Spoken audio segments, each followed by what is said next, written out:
Hi friends, I am Anamika Yaduvanshi, and in this series called the Anamika Yaduvanshi Show, I talk to successful people from different fields and we talk about their journey of life. In today's episode, I have with me Ms. Shreya Munjal. She is an entrepreneur, orator, anchor, perception blogger, business mentor, and whatnot. So let's go and get talking.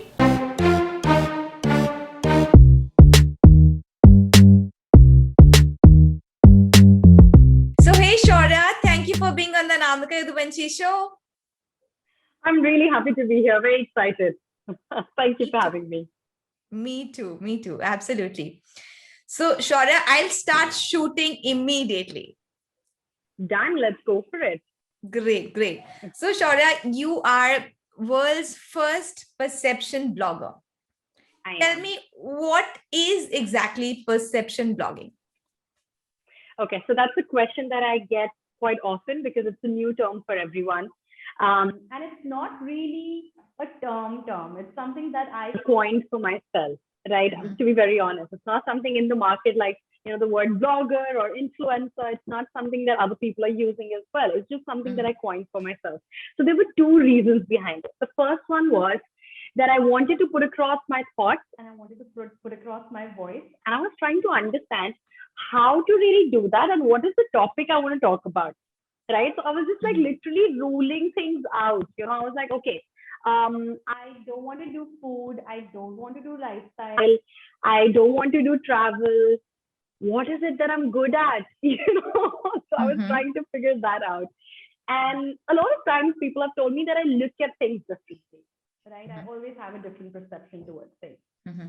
So I was like, great, that is something that I want to talk about. That's Mm-hmm. definitely something that I can create content around. And that is something that would help people to, look at things from a different set of lens. And I was excited about it. So I went for it, like literally all in. And what happened was that in the end, I also realized that I'm changing the perception that Instagram is all about fashion and makeup and like dressing up and playing dolls. So Mm-hmm. that is not only what Instagram is about. It's so much more than that. And so I could change two perceptions. One, I could really talk about myself and what I feel and change people's perceptions about day to day things that they should not pay attention to. Mm-hmm. And the second thing is changing perception about Instagram as a whole. So I think that was what I started it with, the vision that I started it with. And now people have started to resonate with it. Amazing. So as I get it, Shaurya, like a lot of people are doing blogging as it is. So your whole idea behind blogging was to change perceptions as you were already. So that's how you picked up this term perception blogging because you were changing perceptions and that's how you were helping people, correct?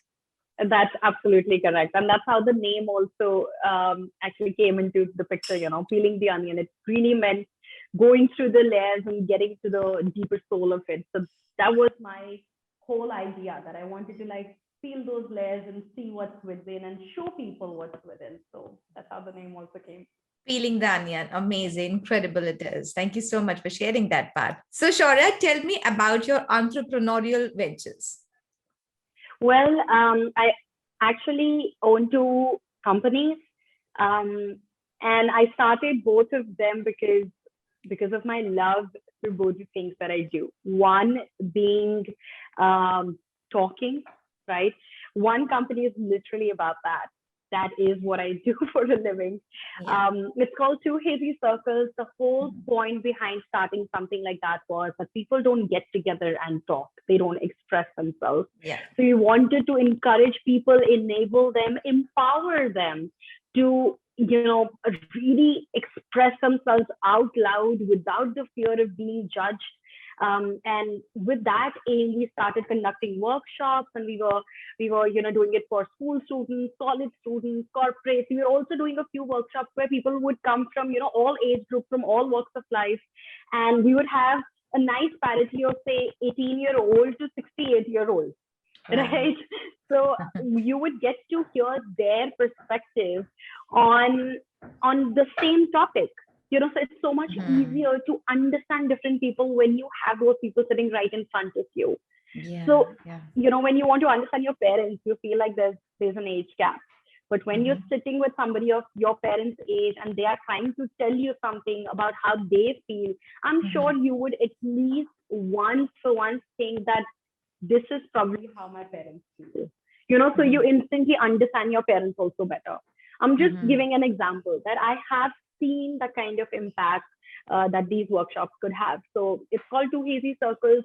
The whole aim is to work towards the preventive side of mental health, because we're working towards taking care of it, towards the cure, towards um, healing it, but we're not working enough towards prevention. So that's what I'm trying to work on. Mhm. And then comes the brand narrative. Well, branding is my ultimate love, I think. It's Mhm. one of my biggest passion. I absolutely love when people, again, I'm going to use the word perception, perceive, all, all the Mhm. supporting words Yeah. a lot, because a lot of my work depends on it. Mhm. So I love when, how we want people to perceive our product or service. Mhm. Mhm. Our Mhm. marketing is able to do that. Our branding is able to do that. Mhm. So that's something that really gives me that rush. I love it. Mhm. And so it's Mhm. called the brand narrative. Mhm. We have two offices. I have a co-founder. He's in Canada. I'm operating from India right now, and we have clients from across the globe, Mhm. and I absolutely love it. So these are the two things that I do. Great. So the brand narrative, where you are trying to handhold the brands and make them more famous. And second Yep. is Two Hazy Circles, which is making people talk from all walks of life. Like you said, that from 18 years to 80 years sometimes is the kind of mix that you get in your talks, in your workshops. That's amazing. And one more thing, which you just mentioned, that prevention of, bad mental health, preventing bad mental health. Because what happens usually is that people talk about mental health when it's bad. Nobody talks about how to prevent having bad mental health. So how important do you think? It's only because of communication we can prevent it, or anything else that you could think of? Any thoughts on that? Well, you see how these concepts are sometimes misunderstood and flawed, because that's how it's put out to the Mhm. audience. They talk about self love, but in that, they do not talk about the balance that you must have. You cannot be Yeah. selfish when you talk about self love, right? It's not about being selfish, it's about giving yourself that time to make sure that you are well, well, Mhm. both mentally and physically. You feel healthy from inside. So, you see, when you talk about mental health, you have now started to hear from people that it's okay to take therapy, which is Yeah. great. I'm glad Mhm. that we are talking about it. I'm glad that we are normalizing taking therapy. But Mhm. are we normalizing enough the fact that I don't feel okay today? And that's a valid reason to not go somewhere, because if I overdo it, if I push myself too hard, it will Mhm. ultimately affect me in some way or the other. Right. Yeah. So I'm Yeah. constantly stressed about it. If Mhm. I'm not feeling well and I still have to do something, Mhm. you'll be stressed about it, right? And Yeah. before you Yeah. realize that, stress will build up and lead to other problems. Mhm. So we need to understand that there is like any other disease, like any other Mhm. problem. You exercise every day, right? Because you don't want Mhm. to face any problem. You eat healthy. You started to eat organic and this and that, and you apply Yeah. organic products on your Mhm. skin. You're doing so much, you Yeah. know, to take care of your body. Yeah. But what about the mind? So we are working towards preventing things when it comes to the body, but we're Mhm. not working enough towards prevention when it comes to mental health, right? So Mhm. that's what Mhm. I'm trying to stress on. That's what Right. I'm trying to popularize and normalize, that you have to take care of yourself, because you cannot even explain it to people what you're Yeah. going through, what you're What you're feeling, going through. right? Right. Right. So before it reaches a stage where you need a therapist, just Mhm. start recognizing it. Be more mindful of how you feel mentally, right? So, Right. and I think the first step is definitely talking. Talking heals in itself. So that's what we're trying to achieve.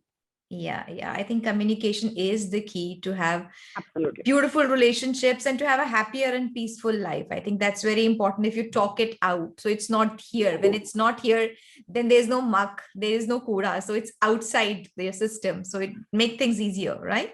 Also, Anamika, imagine how much better it can make your relationship. You don't have to sit and guess, right? The other person does not have to feel like you ignored him or her, right? Yeah. Because you've already talked it out. You've told them how you feel. You've asked them for time. You've been transparent with them. Your relationships automatically improve because they understand you better now. So most of the times we take pride in keeping our problems to ourselves and not putting on to people. It's not about putting on to people. It's about making them a part of it, of the whole journey. Right. That's how it must be. And I think our society has taught that कि कोई problem है तो sort out करो खुद, don't put it onto people, right?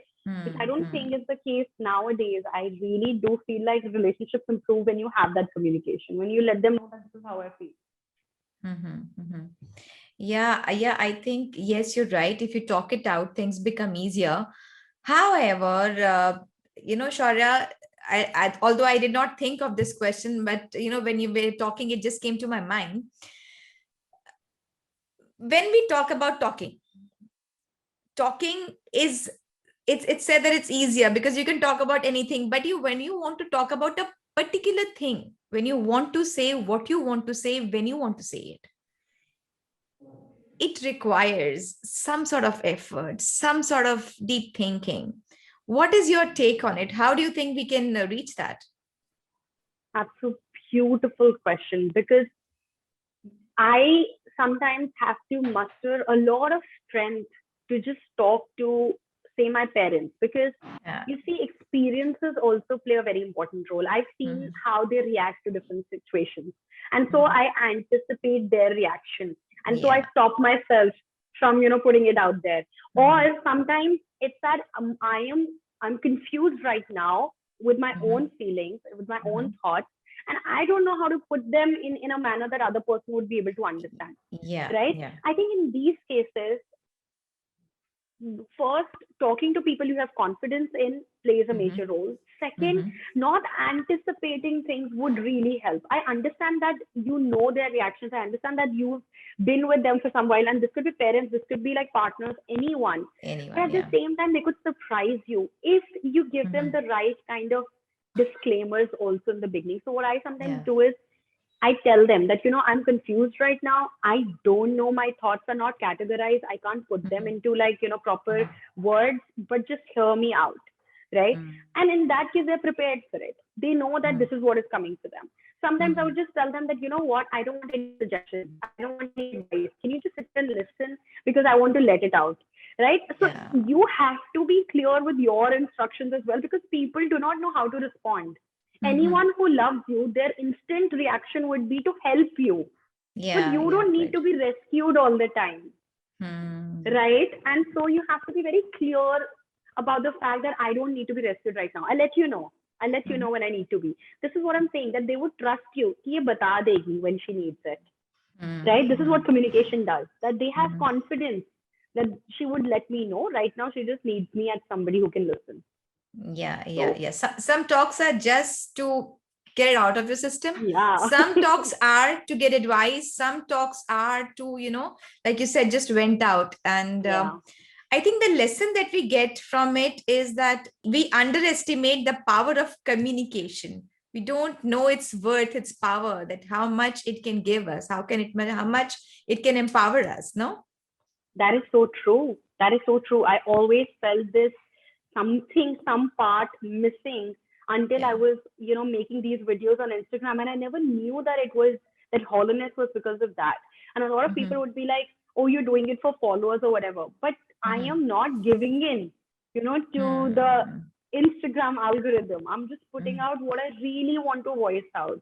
Right? What makes me feel happy sometimes. I would just put dance videos when I am happy and I'm dancing, right? Got nothing to do with perception. But in my case, it has a lot to do with perception, right? Because it's just me sharing my happiness, my thoughts, and that's how you are perceiving me as a happy person, right? So everything is related to perception, if you see. And communication can be in any form. And for me, Yes. it's become these videos that I do because I love to communicate in that way as well. It's my form of expression, and I am quite bold with it, so Mhm. I let it flow. I love your videos, by the way. They're Thank amazing. you. Thank you so much. Thank you. Okay. So, Shaurya, coming back to your entrepreneurial journey, you've clearly monetized your natural talent. So, what are your tips for other people who have hidden talent and they would like to enhance and would like to find a way to monetize it? Okay. First of all, I absolutely love that question. That is so well thought of and so important for anyone who wants to start. Um, I do this course that's called Lean Life Goal, where Mhm. people are just taught how to start. We give them a framework to start, Mhm. right? That's the course that I do under 2HE Circles. Mhm. And I feel like I've been able to somehow master that art of starting with zero money from zero, right? And taking it to a level where you can see that it's converted into a profitable business. Mhm. The first step is being very honest to yourself, Mhm. right? Right. Mhm. In that case, you would have to tell yourself that it's not going to be easy. You will have to be consistent. There's a chance that you could fail. There is a chance that you might not be able to withdraw any salary or anything for a while, right? So all of Mhm. that mentally preparedness has to be there, Mhm. Mhm. right? Right. Right. The True. second step of being honest is finding things that you're really good at. So what I usually tell people is pick up 500 people around you, think of Mhm. 500 people around you, and tell me what is it that you can do better than those 500 Then people. those people. At Amazing. least Yeah. that, Great. right? Great If tool. you Great can't, tool.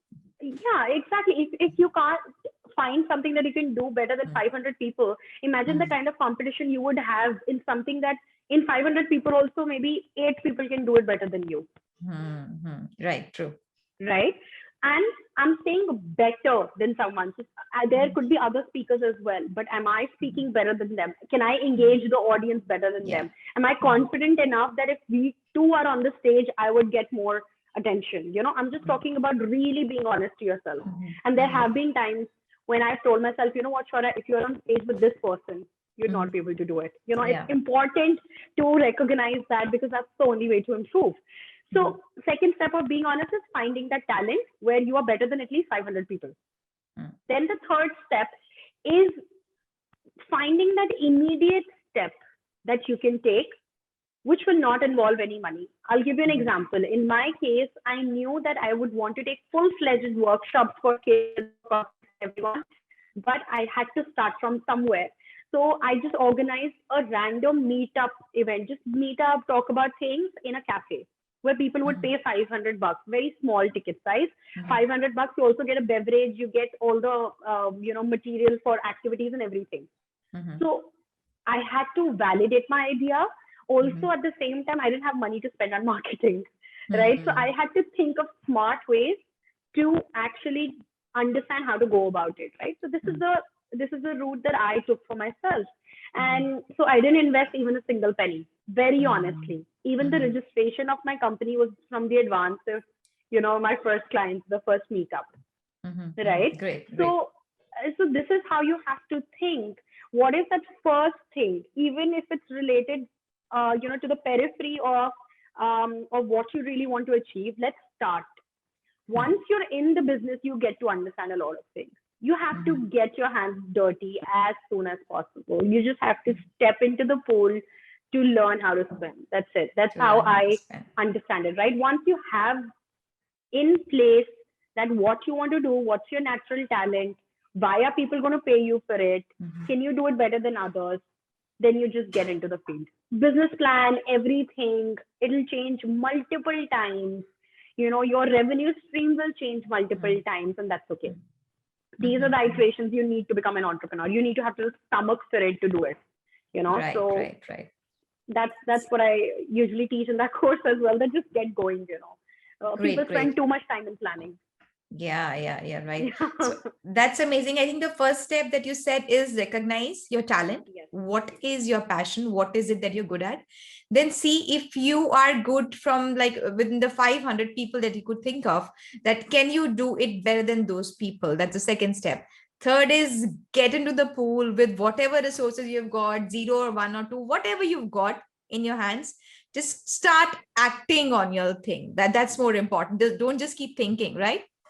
Absolutely. It could also be assisting someone in the same field or Yeah. finding an internship in something that you want to do, right? Mhm. To get the taste of the field. Now, this is Yeah. something that will cost you nothing, but it will give you Mhm. contacts, it will give you better understanding. At least Yes. take a step towards it, Yes. right? Yes. So, Yes. Yes. Yes. I remember this lady who wanted, and she was some 38 or 39 years old, and she came Mhm. up to me and she said, I want to be a public speaker, and I really like how you speak, but I don't know where to start from, and I'm already 38, 39 or something, and now you help me out. And I said, okay, you know what, just go with me for a few sessions. Mhm. After that, I gave her a chance to introduce me. Then I Mhm. gave her a beginning slot to start, and now she Mhm. was confident enough to do it for herself. And then I Mhm. told her, I was like, go pitch your first gig, and she Mhm. got it. Like, of course, she got rejected from a few people, yes, but she did not Mhm. give up. I think the fourth or the fifth gig she got, and Mhm. now she is a public speaker. That's what Mhm. she does for a living now. Mhm. And Mhm. so it's just that one step that you take towards it, which will get you closer to your goal. Yeah. You don't have to be scared to take that. That's Yeah. mostly the biggest problem that people face. Yeah. Initially, sometimes, what happens is we don't take the first step because we Yeah. keep on deferring it. We'll do it when this thing happens. We'll do it when I'm the best. We'll do it when this thing happens. So Yeah. there's so many whens, there's so many conditions on it. So without first step, you can't, climb the whole mountain, I believe, right? True, absolutely. I did MBA in innovation and entrepreneurship, and for 2 years there was just so much of assignments and so much of um, preparation that they were telling us to do before we start something, and I feel Yeah. like it does not work that way, very honestly. I have done those 2 years of course, and I can Yeah. tell you it's a Mhm. fact. You need to start. You cannot spend 2 years on just market research, and all of these things are super duper important, but you can really get that process going quicker Mhm. once you get into the field, once you really start understanding it better, right? Then you can, along with that, do your market research and other things, and Mhm. have like a minimum viable product, and do your testing in the waters and everything. You can do that. Pilot run can be done, but you can't spend 2 years on it. And that's what usually we are taught, in businesses. Make this business plan, make this pitch deck, make this and that.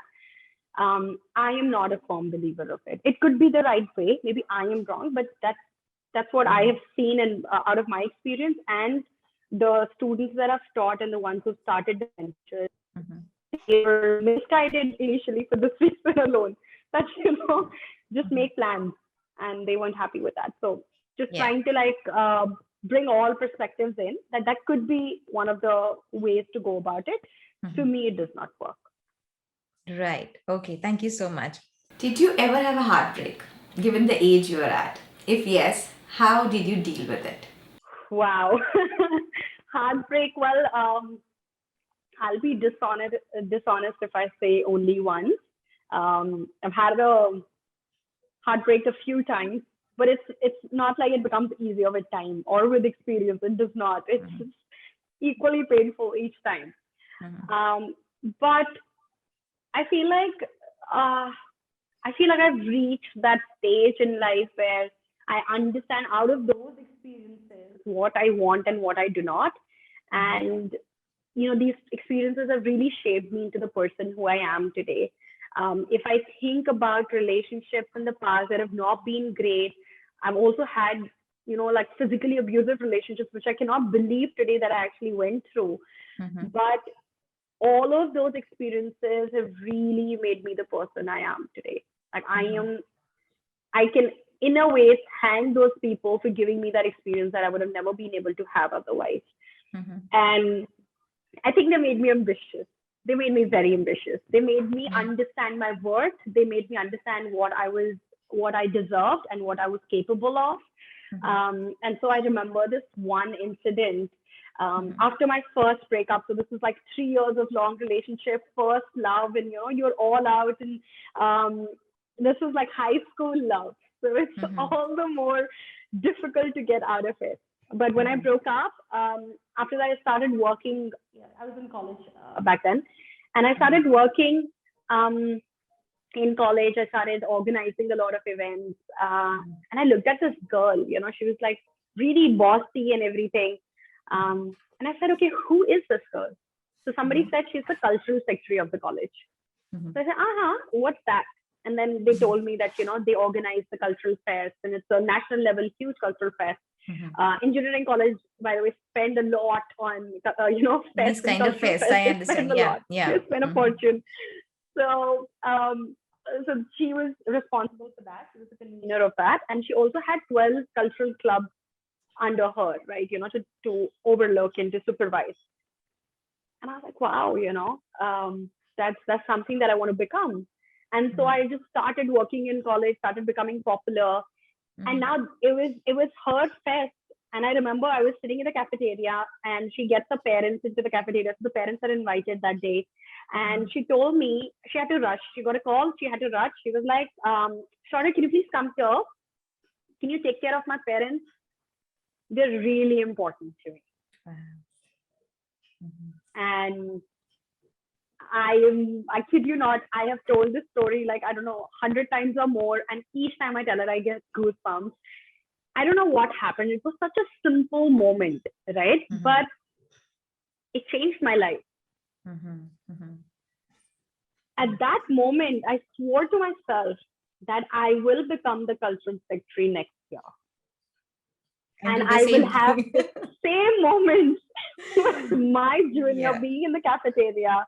And I want to tell him or her that take care of my parents. They're very important to me, because in those 3 years of relationship that I had, we were kids, right? And the parents weren't approving of it. And so our relationship had gotten so strained, and I was one of the best students in school, always an all-rounder. Teachers loved me, and I've represented school everywhere, was in every kind of cultural activity, everything you could think of. I was like everyone's favorite.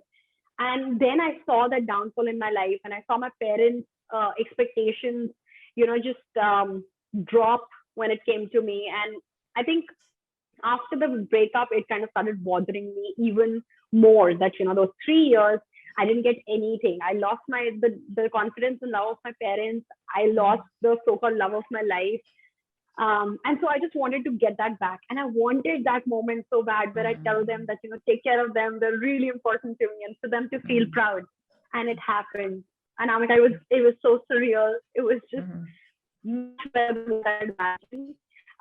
We were there in the cafeteria, and God really planned it well for me. I got a call right at the moment. I didn't plan it. I got a call. My favorite junior was there in the cafeteria, and I told him, I was like, take care of my parents. They're really important to me. And when I left out of there, I had tears in my eyes, and I was just so happy. So I think that's what I've gotten out of my relationship. They've taught me to be myself. They've taught me to be better versions of myself, better versions of myself. And they've also taught me to not forget what I deserve, to not settle for just anything. And I'm thankful to all of them, to all the experiences I've had. Amazing. That's really great. So Shaurya, you're just 27. What are your future plans? Well, according to typical Indian standards, I'm already quite late in getting married.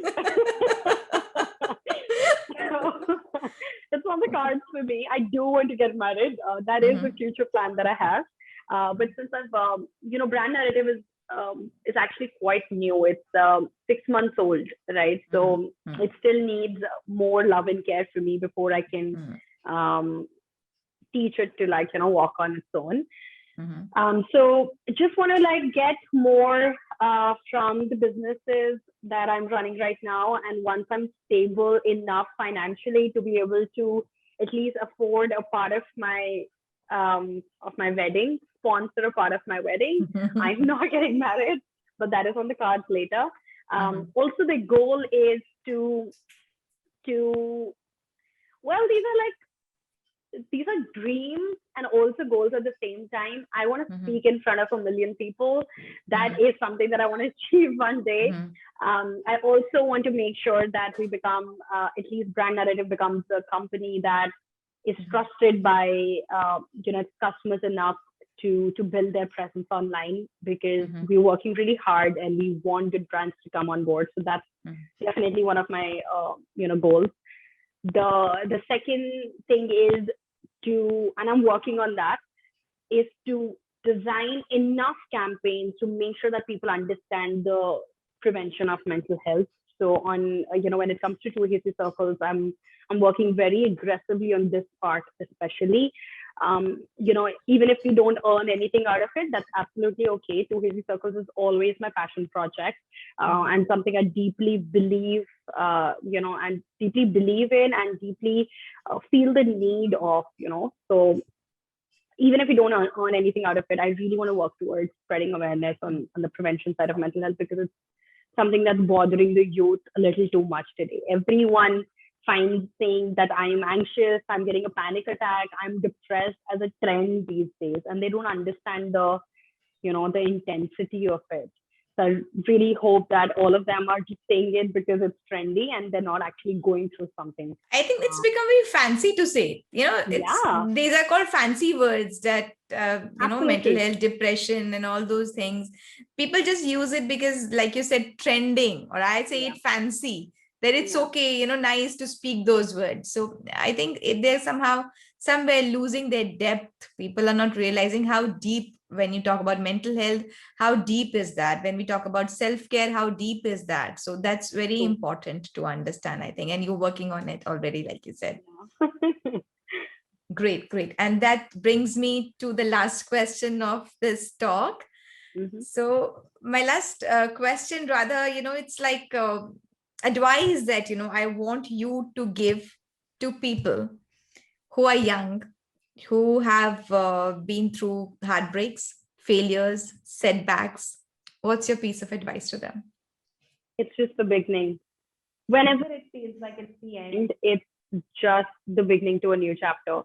Till the time you believe in that, everything is going to be fine. And there's this one concept that I believe in and that I follow to the T, is that this life is like a game show. Okay, everyone has the same doors.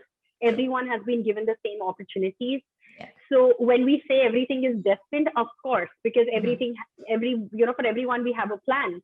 But if you work towards getting something bigger, God sees it, he gets happy, he opens another door for you. And so you're like, I never really wanted this. You have another door in front of you. You walk through it, you would know that everything happened for a reason. That's why we say everything happened for a reason, right? Because the hard work opened the new door, which you absolutely had no idea about that it existed, right? So, and similarly, you can open more doors just by, being confident about what you want and working hard towards it. Trust me, you have a plan, you can make it happen. You do not have a plan, but really want to work hard and make something out of yourself. God has a plan, but you just have to keep going. So, the advice is only that whenever you think it's the end, it's just the beginning to something new. That's it. It's not the end. Beginning of something new. That's great. That's really great. Thank you so much, Shaurya. This was really great. And thank you for sharing those precious nuggets of knowledge. Coming it from you, like you don't seem to be 27 when you talk. Oh. So can I ask you a question, Anamika? I would really want the listeners to know something about you. So why not? I want to understand your reason behind starting this podcast, right? The second thing is, if you see the situation of today's world, right? What do you think we should do to have a happier life? Like, what are the very small steps that anybody can take to take a step towards a happier life? Okay, thank you for asking that question, Shaurya. Nobody has asked me a question in my own podcast, but I'm really grateful to you for doing that to me. So, like, your first question is like my reason for doing these interviews and these sessions. So the reason is that it's my passion to inspire others, to motivate others, because there's so much of negativity all around us. News is there, newspaper is there, people are there, neighbors are there, small groups are there, WhatsApp groups. So people talk, people criticize, people complain, they crib, they don't motivate. They just complain, ये अच्छा नहीं है, government अच्छी नहीं है, weather अच्छा नहीं है, कंट्री अच्छी नहीं है, सब कुछ अच्छा नहीं है. But बहुत कुछ अच्छा है. There are a lot of things which are good, and you can see opportunity in adversity if you want to see it. So when I talk to people like you just talk of the, heartbreak that you've had and the kind of new concept to hazy circles, which is something new. It's not like everybody's doing that. So when people hear these kind of stories, then they get inspired. Oh, wow, this person did this. I can also do that. Okay, this thing is possible for that person. Perhaps it's possible for me as well. So that's very important, to understand other people's perceptions, how they are achieving, what they are achieving, so that others get strength to stay on, to work on, to stay focused on whatever they're working, and start believing on themselves. So that's the whole purpose behind these talks, so that I'm able to inspire others through people like you. That's so nice, so noble. I'm really really proud of you, and even happier now to be a part of your purpose. Thank you for doing something like this. Thank you. Thank you so much, Shaurya. And coming to your second question, which was like, what can we do to be happy? So I think I would say it like that happiness is always there. It's there. We are always happy. We just don't know that we are. So we need to be more aware of what all reasons do we have to be happy. Like, I have these two eyes, जिससे मैं इतनी beautiful सी लड़की को देख सकती हूँ. So I'll be very happy. I have ears जिससे मैं आपकी conversation सुन सकती हूँ. So I'm very happy. I have this technology through which we are talking. Everything. There's so many reasons to be happy. But what we see is that it could be like, we got late to start this conversation. We've been talking for like a month now, and it got delayed. So there are reasons to be unhappy. There are reasons to be happy. So you are choosing. So when you choose to be happy. That's the way to be happy.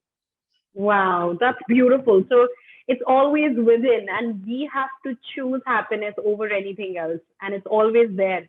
But, Yes. we have to choose it. That's beautiful. That's absolutely beautiful. Thank you. Thank you so much, Shaurya. Thank you so much for doing this conversation. I absolutely loved it. Same here, Namika. Thank you for having me. It really means a lot. Thank you. Thank you. Thank you.